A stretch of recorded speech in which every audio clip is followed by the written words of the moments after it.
Bismillahirrahmanirrahim.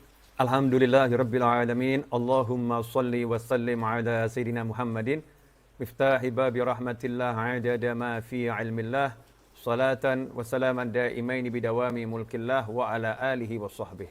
Assalamualaikum warahmatullahi wabarakatuh. Pemirsa, teman-teman dimanapun Anda berada, alhamdulillah pada kesempatan kali ini kita diizinkan untuk bertemu di dunia maya. Ya, bertemu di dunia maya, insya Allah pertemuan kita ini terus berlanjut sampai nanti bertemu dengan di dunia yang paling nyata, yaitu di jannahnya Allah Subhanahu wa Ta'ala. Karena sebetulnya kehidupan dunia ini fata morgana. Ya, kehidupan dunia ini adalah banyak tipu daya fata morgana. Yang nyata itu hanya nanti di surganya Allah Subhanahu wa Ta'ala. Mudah-mudahan setelah panjang umur fi taatillah shihah wal afiyah, diberi segala kemudahan dalam taat, kita nanti masuk surganya Allah Subhanahu wa Ta'ala. Pada kesempatan kali ini, tema yang diangkat oleh teman-teman adalah gimana caranya agar disayang oleh Allah Subhanahu wa Ta'ala, agar kita disayang Allah.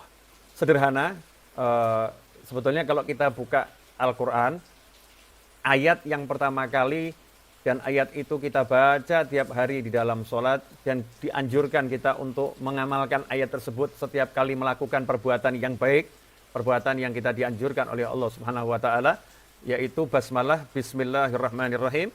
Di dalam ayat itu sebetulnya sudah terkandung cara agar kita disayang Allah. Sudah lengkap, yaitu memulai segala sesuatu dengan nama Allah Ar-Rahman Ar-Rahim. Nama Allah yang Maha Pengasih dan nama Allah yang Maha Pengasih. Kalau bahasa Indonesia sering kita terjemahkan Maha Pengasih lagi Maha Penyayang, sementara asal katanya sama, rahmah.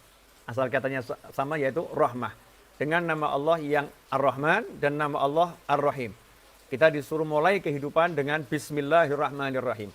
Karena itu kalau kita pengen disayang oleh Allah Subhanahu wa Ta'ala, kita harus kenal asma Allah Ar-Rahman dan Ar-Rahim dan menerapkannya dalam kehidupan sehari-hari.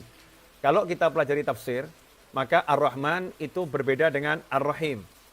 Ya, Ar-Rahman berbeda dengan Ar-Rahim. Menariknya, di dalam suratul Fatihah, di ayat yang pertama, Bismillahirrahmanirrahim, Allah Ta'ala memperkenalkan dirinya sebagai Ar-Rahman dan Ar-Rahim. Semua umat Islam diminta oleh Allah Ta'ala untuk paham kalau Allah Ar-Rahman dan Ar-Rahim. Artinya, Ar-Rahman, Allah Maha menyayangi seluruh makhluknya. Baik yang percaya sama Allah maupun yang nggak percaya sama Allah. Yang ingkar maupun yang yakin. Ya, yang muslim maupun yang non-muslim. Semua mendapatkan jatah kasih sayang Allah dari nama Allah Ar-Rahman. Allah nggak pandang bulu siapapun, Ar-Rahman. Allah Ta'ala dengan namanya itu menyayang seluruh makhluknya. Ya, menyayang seluruh makhluknya. Kemudian Ar-Rahim adalah Allah yang Maha menyayangi khusus kepada hamba-hambanya yang beriman. Hamba-hambanya yang percaya pada Allah Subhanahu wa Ta'ala. Hamba-hambanya yang mengikuti ajaran Allah Ta'ala yang Allah sampaikan lewat Nabi Muhammad Sallallahu alaihi wasallam. Sehingga kalau kita betul-betul paham Allah sendiri menyayangi seluruh makhluknya dan menyayangi secara khusus manusia-manusia, jin-jin dan hamba-hamba Allah lain yang percaya sama Allah Ta'ala, maka seyogianya dalam kehidupan sehari-hari kita pun menjadikan diri kita seperti itu. Diri kita kalau memberikan kasih sayang tidak memandang agama, ya, tidak memandang ras, ya, suku, bangsa, enggak. Kasih sayang ini kita berikan secara umum kepada seluruh makhluknya Allah Subhanahu wa Ta'ala. Kalau ada orang yang kelaparan, jangan ditanya, agamamu apa? Kalau ada orang kelaparan, jangan ditanya, ya, kamu percaya nggak sama Allah Subhanahu wa Ta'ala? Jangan ditanya. Orang kelaparan butuh makan, kasih makan. Salah seorang nabi-nabi terdahulu, kalau saya nggak salah ingat, Nabi Ibrahim atau yang lain, karena saya lagi nggak ingat betul namanya siapa, nabi-nabi yang terdahulu, ada yang orang datang ke rumahnya minta makan saat itu, kemudian oleh Nabi tersebut ditawarkan, ini bukan Nabi Muhammad SAW, Nabi-Nabi terdahulu, ditawarkan dulu, masuklah kamu, ya, agamanya Allah Ta'ala, kamu percaya sama Allah Ta'ala, nanti kamu saya beri makan. Kalau tidak, saya tidak akan kasih kamu makan. Maka orang tadi pergi, karena dia nggak mau mengikuti ajaran Nabi tersebut. Orang tadi pergi. Saat orang tadi pergi, maka Allah Ta'ala menegur Nabi itu. Ya, Allah menegur sang Nabi dan berkata kepadanya, sekian puluh tahun, ia ingkar kepadaku, sekian puluh tahun, ia tidak percaya kepadaku. Sedikit pun aku tidak pernah, ya, menghalangi rezekinya. Sedikit pun aku tidak pernah memberikan makanan kepadanya. Aku terus berikan makanan, berikan rezekiku kepadanya. Kenapa baru sekali dia datang kepadamu dan engkau menolak hanya karena alasan dia nggak mau percaya dan iman kepadaku. Maka sang Nabi mengejar orang tadi, kemudian mengatakan, silahkan makan. Ya, saya akan siapkan makanan yang enak buat kamu. Maka orang tadi heran, tadi kamu menawarkan saya harus masuk agamamu dulu, harus percaya sama kamu, baru dikasih makan. Tapi kenapa sekarang kamu mau kasih saya makan? Ya, tanpa syarat apapun. Maka dijawab oleh sang Nabi, Allah Ta'ala menegur saya. Allah katakan, sekian puluh tahun engkau tidak beriman kepadanya, dan Allah tetap memberikan rezekinya ya kepadamu. Masa saya mau datangi sekali aja udah menawarkan macam-macam dengan syarat yang macam-macam, saya ditegur oleh Tuhan saya. Maka orang tadi berkata, Allah Tuhanmu menegur engkau seperti itu? Iya. Maka orang itu pun akhirnya memeluk agama Islam, ya, kemudian beriman kepada Allah Subhanahu wa Ta'ala. Inilah makna Ar-Rahman dan Ar-Rahim. Ar-Rahman, siapapun orangnya kita sayangi. Ya, siapapun makhluknya kita sayangi. Kita nggak boleh membeda-bedakan. Saya hanya mau sayang sama manusia, nggak mau sayang sama jin. Saya hanya mau sayang sama manusia, nggak mau sayang sama lingkungan. Saya hanya mau sayang sama manusia, nggak mau sayang sama hewan. Itu tidak dibenarkan di dalam Islam. Siapapun makhluk Allah Subhanahu wa Ta'ala hendaknya mendapatkan jatah kasih sayang dalam global, ya. Kasih sayang global, nggak dimusuhin, ya. Kalau memang dia butuh bantuan ya dibantu, selama itu tidak melanggar aturannya Allah Subhanahu wa Ta'ala. Nah, kalau ini kita terapkan dalam kehidupan sehari-hari, kita sebagai muslim menyayangi semuanya, otomatis kita mendapatkan sayangnya Allah Subhanahu wa Ta'ala. Disabdakan oleh Nabi Muhammad sallallahu alaihi wasallam, Rasulullah bersabda, "Man la yarham la yurham." Siapa yang tidak menyayangi tidak akan disayangi. Siapa enggak menyayangi tidak akan disayangi. Makanya di bulan suci Ramadan, orang yang tidak punya rasa kasih sayang, yang punya rasa kebencian kepada muslim yang lain, punya rasa kebencian pada muslim yang lain, oleh Allah Ta'ala tidak diterima. Ya, ibadahnya nggak diterima. Tidak dapat Lailatul Qadar, diblokir pahalanya. Karena hatinya masih punya kebencian kepada muslim yang lain. Karena itu udah menjadi syarat mutlak untuk mendapatkan rahmah. Yang mana rahmat itu syarat untuk masuk surganya Allah Subhanahu wa Ta'ala. Tiada seorang pun masuk surga dengan amalnya, semua masuk surga dengan rahmatnya Allah Subhanahu wa Ta'ala. Rahmat ini, kasih sayang ini hanya akan didapatkan oleh orang-orang yang punya jiwa kasih sayang. Qala Rasulullah SAW, Ar-Rahimuna yarhamuhumur Rahman. Atau kama qala SAW. Rasulullah SAW bersabda, Ar-Rahimuna, orang-orang yang menyayangi, mereka itu disayangi oleh Allah yang Maha Penyayang. Oleh karena itu, ikhwani rahimakumullah, mari kita saling menyayangi satu dengan yang lain. Ya, saling menyayangi, saling mengasihi. Terapkan dalam kehidupan sehari, apalagi di masa yang seperti ini, kita harus lebih punya empati ya kepada sesama kita, punya empati. Kita doakan yang sakit agar segera diangkat penyakitnya, diberi kesembuhan oleh Allah Subhanahu wa Ta'ala. Karena itu kalau kita lihat amalan Islam ini yang berhubungan dengan makhluk lain, pahalanya sangat besar. Contoh, amalan yang sederhana ya. Sebenarnya kalau dihitung-hitung nggak masuk akal. Dihitung-hitung ya, nggak masuk akal. Ada orang puasa 1 hari.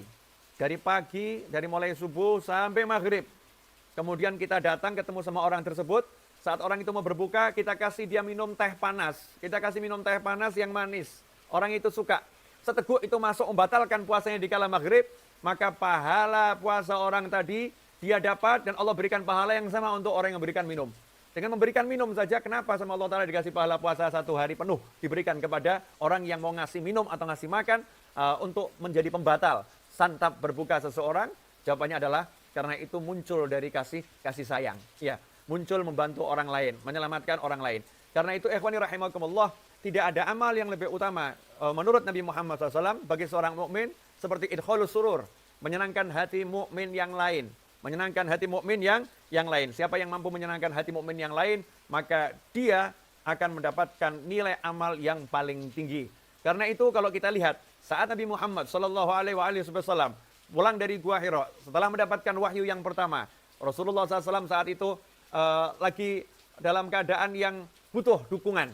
Ya, butuh dukungan karena barusan bertemu dengan malaikat Jibril alaihissalam. Nabi Muhammad SAW bahkan tidak tahu saat itu secara ilmu zahir, menurut data-data yang ada, Rasul nggak tahu siapa yang ditemui. Malaikatnya bahkan nggak ngaku, saya malaikat. Enggak. Meluk Nabi Muhammad SAW dan nggak pernah ngasih tahu, saya malaikat Jibril. Bayangkan, seseorang yang kemudian tiba-tiba dipeluk oleh makhluk ya yang punya 600 sayap, dipeluk oleh makhluk yang badannya keker yang besar, ya makhluk yang nggak dikenal, tiba-tiba memeluk dan tidak ngasih keterangan, tiba-tiba pergi makhluk tersebut. Maka Nabi Muhammad SAW pulang ke rumahnya, bertemu istrinya tercinta, istri yang paling dicintai, istri yang mendapatkan salam langsung dari Allah Subhanahu Wa Taala, Sayyidah Khadijah radhiyallahu taala anha. Saat itulah Nabi Muhammad SAW menyatakan, zammiluni, zammiluni, selimuti aku, minta diselimuti. Maka Sayyidatuna Khadijah radhiyallahu taala anha paham tidak sekedar memberikan selimut ke tubuh Nabi Muhammad SAW, tapi Sayyidatuna Khadijah radhiyallahu anha seorang istri yang solihah segera menyelimuti hati Nabi Muhammad SAW, menyelimuti dengan kata-kata yang indah, dengan kalimat-kalimat yang penuh cinta, dengan kalimat-kalimat yang lembut. Sayyidatuna Khadijah mengatakan, jangan khawatir, Tuhanmu Allah Ta'ala tidak akan pernah mencelakakanmu selama-lamanya, tidak akan merendahkanmu selama-lamanya, karena engkau adalah orang yang suka memberi makan orang yang kelaparan. Kamu adalah orang yang suka memberi pakaian mereka yang tidak punya pakaian. Engkau adalah orang yang suka menyambung hubungan dengan orang-orang yang memutuskan tali silaturahim. Engkau adalah orang yang menyayangi orang lain, makhluk Allah yang lain. Semua yang disebutkan adalah sifat-sifat kemanusiaan. Ya, sifat-sifat kemanusiaan, sosial. Karena itu ya ikhwani rahimakumullah, kalau kita ingin mendapatkan derajat yang tinggi di sisi Allah Subhanahu wa taala, kalau kita ingin disayang oleh Allah Subhanahu wa taala, caranya adalah menjadikan diri kita punya hati yang penuh kasih sayang, dan perbuatan kita perbuatan yang bersifat kasih sayang. Apapun itu, selama tidak melanggar aturannya Allah Subhanahu wa taala, akan menjadi sesuatu yang menyebabkan kita disayang oleh Allah Subhanahu wa taala. Karena itu kalau kita habis subuh, misalnya kita membaca doa astaghfirullah lil mu'minin wal mu'minat 27 kali setelah sholat subuh, astaghfirullah lil mu'minin wal mu'minat 27 kali, memintakan ampun mukminin wal mukminat yang telah meninggal dunia, yang masih hidup maupun yang akan datang, astaghfirullah lil mu'minin wal mukminat 27 kali, maka kita diberi ampunan oleh Allah Ta'ala sebanyak jumlah mukminin mukminat yang ada di jagat raya. Kenapa seperti itu? Karena doa ini muncul karena kita menyayangi mukmin yang lain, ya, karena kita menyayangi muslim yang lain. Ikhwani rahimakumullah. Karena itu semua perbuatan yang bertentangan dengan kasih sayang diganjar, dihukum oleh Allah Ta'ala, dibalas oleh Allah Ta'ala dengan murkanya Allah Subhanahu wa Ta'ala. Contoh, membuka aib. Orang yang suka membuka aib orang lain. Apa sabda Nabi Muhammad SAW? Siapa yang suka membongkar aib orang, maka aibnya akan dibongkar oleh Allah Subhanahu wa Ta'ala di dunia dan di akhirat. Na'udzubillah min dzalik. Karena membongkar aib ini perbuatan yang tidak punya kasih sayang. Ya, bukan muncul dari jiwa kasih sayang. Karena itu hukumannya berat. Semua perbuatan kepada makhluk Allah yang lain yang tidak dilandasi kasih sayang, maka hukumannya dari Allah Ta'ala berat. Ya, hukumannya dari Allah Ta'ala bahkan seringkali langsung. Ya, hukumannya langsung. Karena itu ikhwani rahimakumullah, perhatikan dalam kehidupan ini, selama ini kita berbuat berandaskan Ar-Rahman Ar-Rahim, atau kita berbuat tidak pakai Bismillahirrahmanirrahim. Ya, kita berbuat dengan ego kita. Ya, berbuat dengan nafsu kita. Ya, berbuat dengan amarah kita. Tidak dilandasi dengan Bismillahirrahmanirrahim. Kalau kita lihat Islam, sampai-sampai urusan melakukan sesuatu yang halal, menyembelih hewan kurban. Ya, ini sesuatu yang disunahkan, menyembelih hewan kurban. Itu pun harus dilakukan dengan cara yang penuh kasih sayang. Tidak boleh menyembelih hewan itu di hadapan hewan-hewan yang lain. Nggak boleh, karena Allah mengajarkan jangan biarkan hewan-hewan itu melihat temannya lagi disembelih. Sampai sejauh itu Islam mengajarkan. Sedetil itu Nabi Muhammad SAW mensyariatkan. Bahkan pisau yang digunakan untuk menyembelih hendaknya diasah setajam mungkin, sehingga hewan sembelihan tadi tidak merasakan, ya, proses itu lama, cepat prosesnya, tidak terasa. Kemudian juga ketika menyembelih hewan sembelihan tadi pun tidak disunahkan mengucapkan Bismillahirrahmanirrahim, tetapi disunahkan mengucapkan Bismillah dengan nama Allah tanpa menyebutkan Ar-Rahman dan Ar-Rahim. Karena perbuatan yang sedang dilakukan adalah perbuatan mengambil nyawa binatang, meskipun disyariatkan oleh Allah Subhanahu wa Ta'ala. Bahkan dalam ajaran Nabi Muhammad Sallallahu Alaihi Wasallam, kita lihat Rasulullah SAW melarang sahabat umatnya yang duduk di atas kendaraan hewan tunggangan, kemudian tidak melakukan perjalanan, hewannya parkir, orangnya duduk di atas ngobrol. Nabi Muhammad SAW melarang perbuatan tersebut. Jangan jadikan hewan tungganganmu seperti kursi yang kamu dudukin. Kalau memang tidak melakukan perjalanan, posisinya diam, berhenti, turun dari kendaraan, tambatkan hewanmu, silahkan lanjutkan percakapan. Sedetil itu yang diajarkan oleh Nabi Muhammad SAW. Ikhwani rahimakumullah. Karena itu kalau kita simak kisah Nabi Musa alaihissalam, Nabi Musa alaihissalam ketika dalam keadaan kelaparan yang luar biasa, lari dari kejaran Fir'aun, ya sampai ke tempatnya Nabi Syu'aib, kemudian melihat dua wanita yang saat itu membutuhkan air untuk hewan ternaknya, tapi wanita tersebut tidak diberi kesempatan untuk mengambil air karena mata air yang ditutup dengan batu yang besar. Maka saat itu Nabi Musa yang kelaparan, nggak makan berhari-hari kecuali rerumputan dan dedaunan, Nabi Musa alaihissalam muncul kasih sayangnya, kemudian membantu dua wanita tersebut. Setelah itu wanita tersebut pergi pulang ke rumahnya. Nabi Musa di bawah pohon mengatakan, ya Allah, aku sangat butuh terhadap kebaikanmu karena kelaparan, tidak mendapatkan makanan. Gak lama kemudian Nabi Musa alaihissalam diundang makan oleh Nabi Syu'aib, ayah dari dua wanita tersebut. Singkat cerita, akhirnya Nabi Musa alaihissalam mendapatkan mertua karena salah satu dari wanita itu akhirnya dinikah oleh Nabi Muhammad SAW, dan mertuanya pun menjadi gurunya. Nabi Musa berguru kepada Nabi Syu'aib alaihissalam, dan setelah itu melakukan perjalanan bersama istrinya kembali ke Mesir setelah 8 tahun atau 10 tahun. Di tengah jalan diangkat menjadi Rasulnya Allah Subhanahu wa Ta'ala. Rentetan peristiwa ini mendapatkan istri karena berbuat baik, kemudian mendapatkan guru karena dinilai punya kebaikan, diberi oleh Allah Ta'ala guru seorang Nabi. Semua rentetan ini bukan sesuatu yang sia-sia. Artinya suatu kebaikan akan menimbulkan kebaikan-kebaikan yang lain. Suatu kasih sayang akan menimbulkan kasih sayang yang lain. Karena itu kalau kita pengen disayang oleh Allah Subhanahu wa Ta'ala, tidak ada kata lain kecuali kita punya jiwa kasih sayang kepada semuanya. Nah, kemudian ada yang khusus. Yang khusus siapa? Orang tua kita. Orang tua kita. Kemudian siapa? Kerabat. Karena itu orang yang nggak sayang sama orang tuanya, ibadahnya seperti apapun nggak diterima oleh Allah Subhanahu wa Ta'ala. Karena tergolong anak yang durhaka. Ridhullah fi ridhul walidain, wa sukhtullah fi sukhtil walidain. Ridho Allah bergantung ridho orang tua, murkanya Allah juga bergantung murkanya orang tua. Kemudian yang kedua, kerabat. Maka siapa yang memutuskan tali silaturahim, Allah pun tidak menerima ibadah puasanya, pahalanya diblokir oleh Allah Subhanahu wa Ta'ala. Ya, Allah pun memutuskan hubungan dengannya. Siapa memutuskan tali silaturahim, Allah putuskan hubungan dengannya.